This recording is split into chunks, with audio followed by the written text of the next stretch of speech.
बिस्मिल्लाहिर्रहमानिर्रहीम। अस्सलाम वालेकुम dear students, I am your English teacher Khalid Hussain.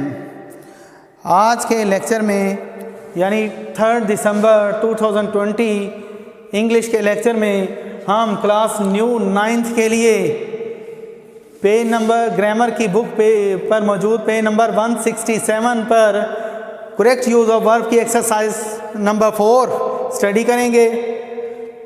इस एक्सरसाइज में अजीज़ तलबा दो टेंसेस इस्तेमाल हो रहे हैं, एक है पास्ट परफेक्ट टेंस और दूसरा है पास्ट परफेक्ट कंटिन्यूअस टेंस। तो आइए पहले पास्ट परफेक्ट टेंस को देखते हैं।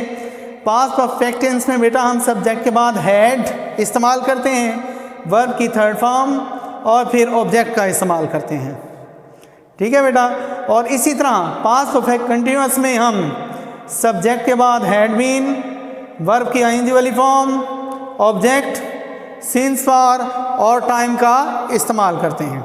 इससे पहले कि हम एक्सरसाइज को सॉल्व करें, मैं आपको एक ज़रूरी बात समझाना चाहूँगा। वो ये है कि ये सेंटेंसेस आमतौर पर दो हिस्सों यानी 2 क्लासेस पर मुश्तमिल होते हैं। तो इसको हल करते हुए हम ये ज़हन में रखेंगे कि सेंटेंस के जिस हिस्से में जो काम पहले हो रहा हो उसके लिए हम पास्ट परफेक्ट टेंस इस्तेमाल करते हैं, यानी हैड के साथ वर्ब की थर्ड फॉर्म लगाते हैं, और जिस हिस्से का काम बाद में किया जा रहा हो उसके लिए हम पास्ट इंडेफिनिट यानी वर्ब की सेकंड फॉर्म इस्तेमाल करते हैं। इसी तरह पास्ट सेंटेंस में अगर सिंस और फॉर का इस्तेमाल आ जाए तो हम उसके साथ हैड बीन और आईएनजी वाली फॉर्म का इस्तेमाल करते हैं। तो बेटा इन्हीं असूलों को मद्देनज़र रखते हुए हम एक्सरसाइज को सॉल्व करते हैं। तो आप अपनी बुक का पेज नंबर 167 खोल लीजिए। पहली स्टेटमेंट है बेटा, after you leave I went to sleep. After you leave I went to sleep. अच्छा, एक और बात भी आपको बताना चाहूँगा। आमतौर पर आफ्टर के फ़ौरन बाद अगर स्पेस आ जाए तो हैड और थर्ड फॉर्म लगाते हैं, और बिफोर से पहले अगर कोई स्पेस आ जाए तो उसे हैड और थर्ड फॉर्म यानी पास्ट परफेक्ट टेंस इस्तेमाल करते हैं आमतौर पर। जी, after you leave I went to sleep. देखें, आफ्टर के बाद अजीज़ तलबा स्पेस आ रही है तो हम लीव को हैड और थर्ड फॉर्म यानी हैड लेफ्ट में कन्वर्ट करेंगे। After you had left I went to sleep. Next देखें बेटा, they take their breakfast after they had wash their hands. हाँ जी, इसमें देखें बेटा, दे टेक देयर ब्रेकफास्ट। अब जो ब्रैकेट दी गई है यानी जिस वर्ब को हमने सॉल्व करना है वो है टेक। तो टेक की हम सेकंड फॉर्म इस्तेमाल करेंगे क्योंकि ये जो एक्टिविटी है, ये जो काम है, ये बाद में किया गया है, लिहाजा यहाँ हम वर्ब की सेकंड फॉर्म का इस्तेमाल करेंगे, टुक। नेक्स्ट बेटा थर्ड स्टेटमेंट है, I work on this assignment for a month.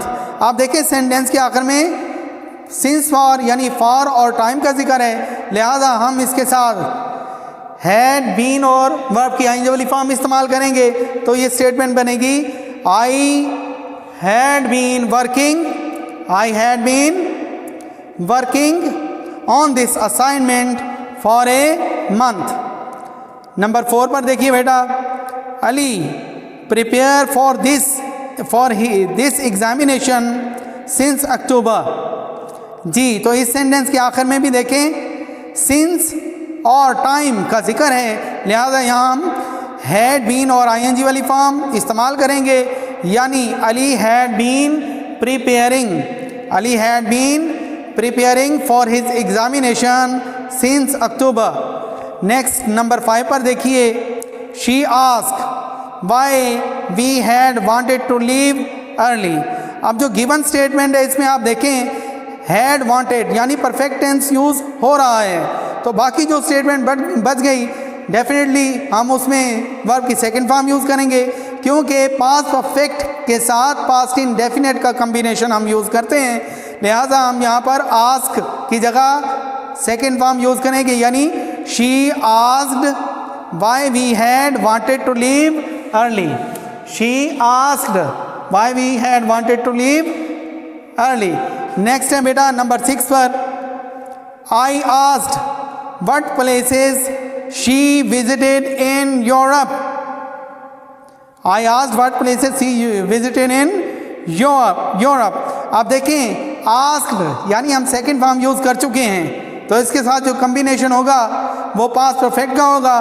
तो she had visited इसमें हम यूज़ करेंगे, तो स्टेटमेंट बन जाएगी I asked what places she had visited in Europe. had visited हम इस स्टेटमेंट में पुट करेंगे। नेक्स्ट देखें बेटा नंबर 7 पर, the sun not rise before we were ready to leave. जी अब देखिए बिफोर के बाद वर इस्तेमाल किया जा रहा है, यानी सिंपल पास्ट टेंस को इस्तेमाल किया जा रहा है। तो इससे पहले यानी बिफोर से पहले हम हैड और थर्ड फॉर्म यूज़ करेंगे। The sun had not risen, the sun had not Ryzen.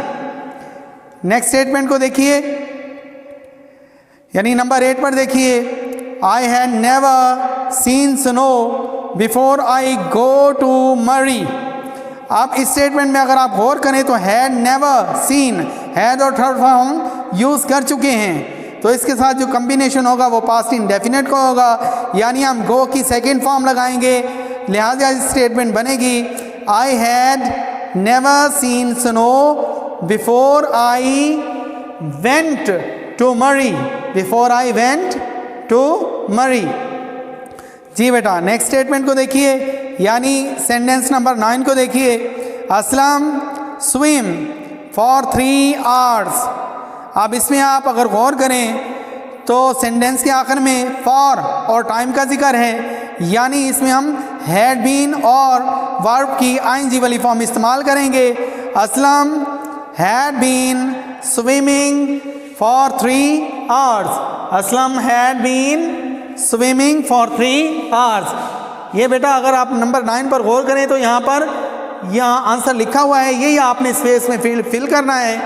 Aslam had been swimming for 3 hours। Next बेटा नंबर 10 पर देखिए, the bus stopped before we stepped out. आप देखें बिफोर से पहले जो स्पेस आ रही है तो इसमें हम पास्ट परफेक्ट टेंस यूज़ करेंगे, यानी हैड और वर्ब की थर्ड फॉर्म यूज़ करेंगे। The bus had stopped before we stepped out. तो बेटा आप नंबर 10 के सेंटेंस में जो स्पेस दी गई है वहाँ हैड और स्टॉप्ड को आप फिल करेंगे। जी अजीज़ तलबा, उम्मीद करता हूँ कि आपको ये लेक्चर बखूबी समझ आ गया होगा। इसके अलावा आप इस एक्सरसाइज को बाय हैंड लिखें और इसकी प्रैक्टिस करें, क्योंकि प्रैक्टिस करने से ये आपको मज़ीद समझ आएगी। अगर कोई मसला फिर भी बाकी रह जाए तो आप मेरे नंबर पर मुझसे रब्ता कर सकते हैं। इंशाअल्लाह I will satisfy you. Thank you.